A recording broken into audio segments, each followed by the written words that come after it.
जय श्री राम। नमस्कार, मैं धीरेन्द्र मोहन त्रिपाठी और आप देख रहे हैं यथार्थ संवाद। जब किसी सरकारी अस्पताल के बरामदे में एक मां अपने बच्चे की ठंडी होती लाश को सीने से लगाए बैठी होती है, तब यह सिर्फ एक परिवार का दुख नहीं होता, यह पूरे राष्ट्र की आत्मा का अंतिम संस्कार होता है। उसके आंसू उस व्यवस्था की कब्र पर गिर रहे होते हैं जिसने उसे जन्म से लेकर मृत्यु तक सिर्फ और सिर्फ झूठ बेचा। यह वही पल होता है जब सरकारी आंकड़े झूठे लगते हैं, मंत्री के बयान खोखले लगते हैं और जब विकास शब्द एक गाली बनकर रह जाता है। भारत में अब मौतें प्राकृतिक नहीं रही, वे प्रशासनिक हैं। कोई बच्चा सड़े हुए सिरप से मरता है, कोई मरीज आग में जल जाता है, कोई ऑक्सीजन खत्म होने पर दम तोड़ देता है। फर्क सिर्फ इतना है कि कभी ये खबर मध्य प्रदेश से आती है, तो कभी राजस्थान से, तो कभी यूपी से, तो कभी फिर भारत के और अन्य प्रदेशों से।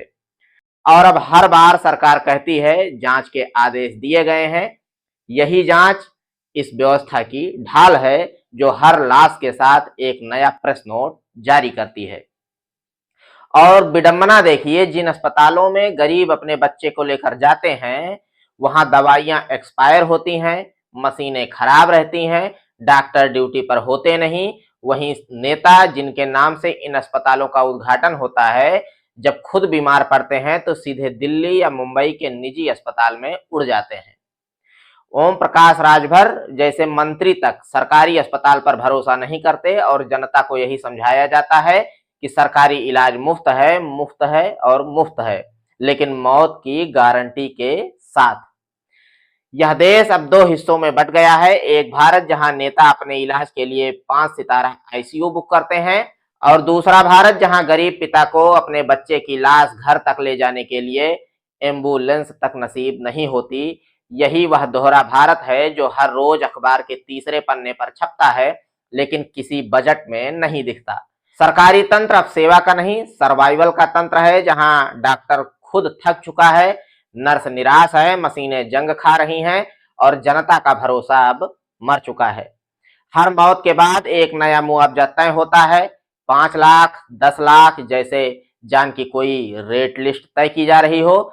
बच्चे की मौत पर नेता शोक जताते हैं, हाथ जोड़ते हैं और फिर अगले दिन उसी अस्पताल की दीवार पर अपनी फोटो लगवा देते हैं। यही भारतीय राजनीति का हेल्थ केयर मॉडल है। फोटो के लिए अस्पताल, इलाज के लिए प्राइवेट कॉरिडोर। और जब जनता पूछते हैं कि हमारे बच्चे क्यों मर रहे हैं, तो सत्ता जवाब देती है यह एक दुर्भाग्यपूर्ण घटना थी, लेकिन सच्चाई यह है कि यह घटना नहीं, नीति है। सरकारी अस्पतालों में अब इलाज नहीं होता, किस्मत का पोस्टमार्टम होता है। यहाँ मौतें मुफ्त हैं, लेकिन इलाज का भरोसा बहुत महंगा। यह वही देश है जहां प्रधानमंत्री विश्वगुरु बनने की बात करते हैं और उसी देश में मां अपने बच्चे के लिए इंजेक्शन की सुई खुद तलाशती है। यही वह शर्मनाक दूरी है जिसने हमारे लोकतंत्र को खोखला कर दिया है। एक नेता जो अपने लिए एयर एम्बुलेंस तैयार रखता है और दूसरी तरफ वह मां जो रिक्शे पर बच्चे को लेकर अस्पताल के फाटक तक दौड़ती है, सिर्फ यह सुनने के लिए कि डॉक्टर नहीं है। भारत की यह तस्वीर किसी एक सरकार की नहीं, बल्कि उस सामूहिक पाप की है जिसे हम सब ने चुप रहकर स्वीकार कर लिया है। यहाँ अस्पताल सिर्फ दीवारें हैं, दवाइयां सिर्फ नंबर हैं और मौतें सिर्फ सांख्यिकी।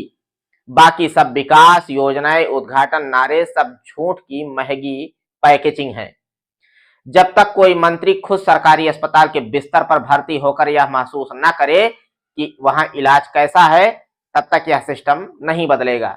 जब तक नेता खुद उस दवा को पीने की हिम्मत ना करे जो वह जनता को पिलवा रहा है, तब तक इस देश का स्वास्थ्य नहीं सुधरेगा। और जब तक हर सरकारी अस्पताल के बाहर एक और मां अपने बच्चे की लाश को सीने से लगाए बैठेगी और सत्ता के गलियारों में सिर्फ एक शब्द गूंजेगा, जांच के आदेश दे दिए गए हैं। मध्य प्रदेश और राजस्थान से एक के बाद एक जो खबरें आई, वे सिर्फ हादसे नहीं थे, वे हमारे देश की उस सड़ती हुई व्यवस्था की गवाही थी जिसे हम रोज सहते हैं मगर कभी ठीक नहीं करते। खबर थी कि अस्पतालों में बच्चों की मौत हो गई। कोई कहता है दवाई खराब थी, कोई कहता है सुविधा नहीं थी, कोई कहता है बिजली चली गई थी। पर असल सवाल यही है, क्यों हर बार गरीब आदमी का बच्चा ही मारा जाता है? क्यों अस्पताल में इलाज की जगह मौत इंतजार करती है और क्यों नेता जो इस व्यवस्था के मालिक हैं खुद इस व्यवस्था पर भरोसा नहीं करते। मध्य प्रदेश के छिंदवाड़ा से यह खबर आई कि कई बच्चों की मौत हो गई। कारण बताया गया कफ सिरप, खांसी की दवाई। डॉक्टर ने जो सिर्फ लिखा वही उनके बच्चों के लिए जहर बन गया। माता पिता बच्चों को लेकर सरकारी अस्पताल पहुंचे, लेकिन वहां कोई सुविधा नहीं थी, न डायलिसिस की मशीन थी, न विशेषज्ञ डॉक्टर थे। अंत में बच्चों को नागपुर भेजना पड़ा, 150 किलोमीटर दूर। जिनके पास पैसे थे वो गए, जिनके पास नहीं थे वे अपने बच्चों को तड़पते देख रहे थे। बाद में जांच में पता चला कि जिस सिरप से बच्चों की मौत हुई उसमें जहरीला केमिकल था, डाई एथिलीन ग्लाइकोल। यह वही जहर है जिससे पहले भी कई देशों के बच्चे मर चुके हैं। और सोचिए, यही दवा हमारे सरकारी अस्पताल में मिल रही थी। डॉक्टर ने दी, बच्चे ने पी और जान चली गई। सरकार ने बाद में कहा या तो एक महज एक्सीडेंट है। मुआवजा घोषित हुआ, जांच बैठी, कंपनी पर रोक लगी, लेकिन मौत की गिनती वहीं अटकी रही। यह कहानी केवल छिंदवाड़ा की नहीं बल्कि पूरे भारत की है, जहां सरकारी निगरानी नाम की चीज बस कागज पर होती है। राजस्थान की कहानी भी कुछ अलग नहीं। जयपुर के एसएमएस अस्पताल में आग लग गई। यह वही अस्पताल है जो राज्य का सबसे बड़ा सरकारी मेडिकल सेंटर माना जाता है। आग आईसीयू में लगी, जहां मरीजों को बचाया जाना था वहीं वे जल गए। फायर अलार्म काम नहीं कर रहे थे, स्टाफ को आपातकालीन प्रशिक्षण भी नहीं था। ऑक्सीजन लाइनें धुएं में बदल गई, कई मरीज वहीं दम तोड़ गए। सरकार ने मुआवजे का ऐलान किया, 10 लाख, 20 लाख और कुछ अफसर सस्पेंड कर दिए गए। लेकिन क्या अगले दिन किसी और अस्पताल में ऐसा नहीं होगा? किसी और बच्चे की जान इस सिस्टम की लापरवाही में नहीं जाएगी? यह तो तय नहीं हुआ। ये दोनों घटनाएं एक ही सच्चाई बताती हैं। भारत का सरकारी स्वास्थ्य तंत्र खुद बीमार है और यह बीमारी लाइलाज नहीं है, लेकिन इलाज करने की इच्छा नहीं है। हमारे अस्पतालों की दीवारों पर पेंट नया हो सकता है, उद्घाटन की पट्टिकाएं चमकदार हो सकती हैं, लेकिन भीतर से यह ढांचा एकदम खोखला है। डॉक्टरों की कमी है, दवाइयां घटिया हैं, मशीनें खराब हैं और जवाबदेही जीरो है, शून्य है। सरकारी अस्पतालों में गरीब जनता के लिए इलाज एक जुआ बन गया है। अगर सही डॉक्टर मिल गया तो बच जाओगे, नहीं तो भगवान भरोसे। दवा नियंत्रण की स्थिति तो और भी भयावह है। भारत में हजारों दवा कंपनियां हैं, लेकिन गुणवत्ता जांचने वाली लैब सिर्फ गिनी चुनी है। राज्य दवा नियंत्रक विभाग के पास पर्याप्त स्टाफ नहीं है और ना ही पर्याप्त उपकरण है। और जब किसी भी दवा से मौत होती है तो पता चलता है कि रासायनिक घटक गलत थे, परीक्षण नहीं हुआ था, लाइसेंस के नाम पर सिर्फ जुगाड़ चल रहा था। हर बार यही बहाना है, हमें पता नहीं चला। लेकिन मौतें तो बार बार हो रही हैं, फिर भी कोई व्यवस्था नहीं बदलती। क्यों? क्योंकि इस सिस्टम में सत्ता का संरक्षण है। वही नेता जो इन अस्पतालों का उद्घाटन करते हैं, जब खुद बीमार पड़ते हैं तो दिल्ली या मुंबई के निजी अस्पतालों में भागते हैं। यूपी के मंत्री ओम प्रकाश राजभर हों या किसी भी राज्य के नेता, सब जानते हैं कि सरकारी अस्पताल उनके लिए नहीं बने, जनता के लिए बने हैं और जनता का जीवन तो सस्ता है। यह विडंबना है कि वही लोग जो सत्ता में हैं, जिनके हाथ में सुधार की ताकत है, वही इस व्यवस्था से भागते हैं।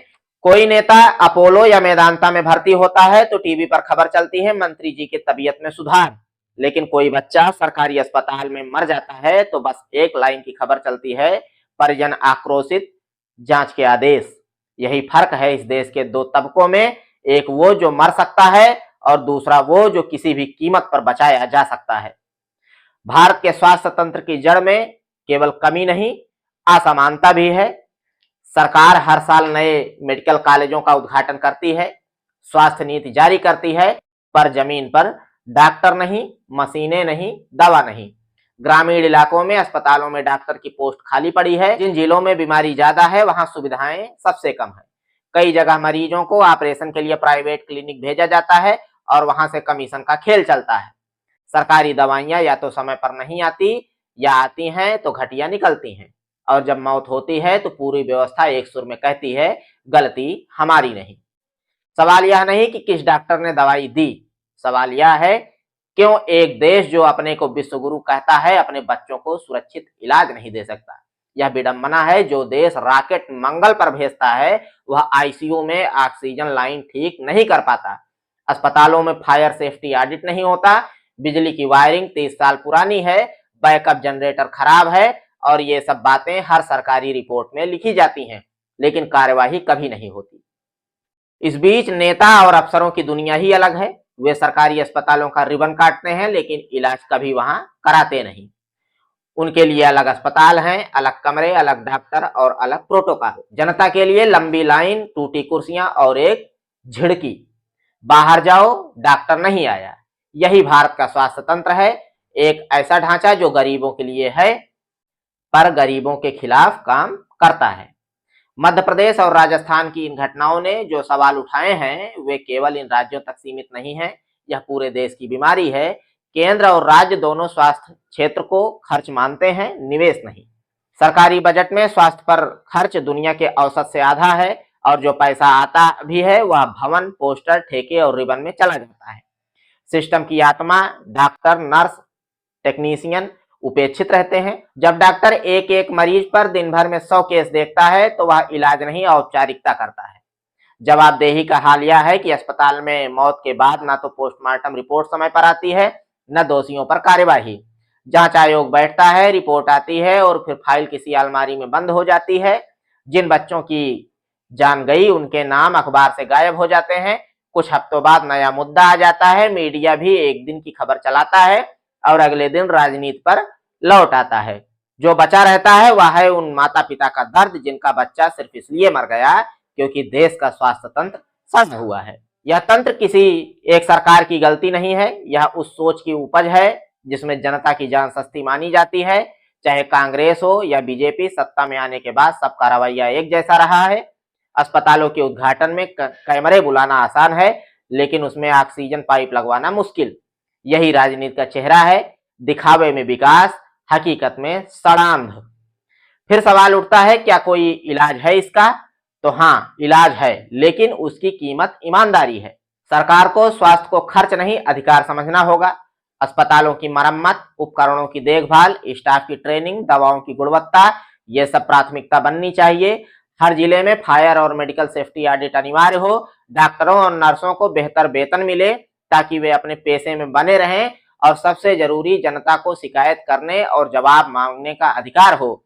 अस्पतालों में मरीज समिति बने जो हर गलती पर सवाल करे। यह भी तय होना चाहिए कि किसी मौत की जांच में जो भी दोषी पाया जाए उस पर कार्यवाही जरूर हो, चाहे वह डॉक्टर हो या फिर कोई अधिकारी या फिर कोई नेता मंत्री। पर ऐसा तभी होगा जब जनता आवाज उठाएगी, जब यह कहेगी कि हमें भी वही इलाज चाहिए जो आपके नेता को मिलता है।